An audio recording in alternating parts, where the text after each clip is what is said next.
सभी श्रोताओं को सुबह का नमस्कार और दोनों हाथ जोड़कर प्रणाम। हार्दिक स्वागत है आपका अपने ही चैनल उम्मीदों के सफर पर। आज हम संत शिरोमणि गुरु रविदास जी की पावन भूमि और उनके महान उपदेशों में से एक महत्वपूर्ण सिद्धांत पर चर्चा करेंगे। जो बोया वही काटोगे। ये विचार न केवल आध्यात्मिक दृष्टिकोण से महत्वपूर्ण है, बल्कि हमारे दैनिक जीवन में भी इसका गहरा प्रभाव है। गुरु रविदास जी का जन्म 15वीं शताब्दी में वाराणसी के गोवर्धनपुर गांव में हुआ था। उनकी पावन भूमि को आज भी श्रद्धालु बड़े सम्मान से देखते हैं, क्योंकि यहीं से उन्होंने समाज में समानता, प्रेम और सत्य का संदेश दिया। उन्होंने भक्ति और कर्म के माध्यम से जीवन को सुधारने की प्रेरणा दी। उनकी शिक्षाएं न केवल धार्मिक रूप से बल्कि सामाजिक सुधार के दृष्टिकोण से भी बहुत महत्वपूर्ण थी। भाग्य का एक ही कारण है कर्म। गुरु रविदास जी ने अपने उपदेशों से स्पष्ट रूप से कहा कि मनुष्यों का भाग्य उसके कर्मों से बनता और बिगड़ता है। उन्होंने कहा, जो बोया वही काटोगे। इसका अर्थ है कि जो व्यक्ति जैसे कर्म करता है उसे वैसा ही फल प्राप्त होता है। अगर हम अपने जीवन में अच्छे कर्म करेंगे तो हमें अच्छे परिणाम मिलेंगे।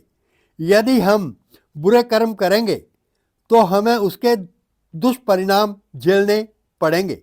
ये ईश्वर का अटल नियम है जिसे कोई बदल नहीं सकता। कर्म और भाग्य का संबंध। बहुत से लोग अपने दुर्भाग्यों का दोष दूसरों को देते हैं या इसे भाग्य की देन मानते हैं, लेकिन गुरु रविदास जी ने सिखाया कि भाग्य कोई पहले से तय चीज नहीं है, बल्कि यह हमारे कर्मों का ही प्रतिबिंब है। अगर हम आज परिश्रम, ईमानदारी और सत्य के मार्ग पर चलेंगे तो हमारा भविष्य भी उज्जवल होगा। कैसे सुधारें अपना भाग्य? सत्कर्म अपनाएं, सच्चाई, ईमानदारी और परोपकार के मार्ग पर चलें। दूसरों की भलाई करने में हमें भी सकारात्मक फल मिलते हैं। कठिन परिश्रम करें। मेहनत से किया गया कार्य हमेशा सफलता की ओर ले जाता है। नकारात्मकता से बचें। निंदा, द्वेष और छल कपट से दूर रहें। संतोष और धैर्य रखें। जीवन के हर चीज का समय होता है। सही समय पर मेहनत का फल अवश्य मिलता है। धार्मिक और नैतिक मूल्यों को अपनाएं। गुरु रविदास जी की शिक्षाएं को अपने जीवन में लागू करें। गुरु रविदास जी का ये उपदेश हमें सिखाता है कि हमारा भविष्य हमारे अपने हाथ में है। अगर हम अच्छे कर्म करेंगे तो हमारा भाग्य भी अच्छा बनेगा।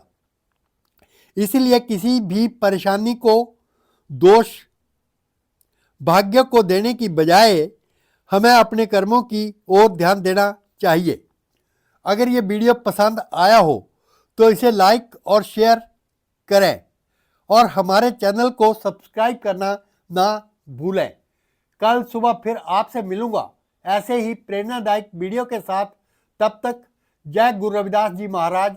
आपका हर पल शुभ हो मेरे दोस्तों।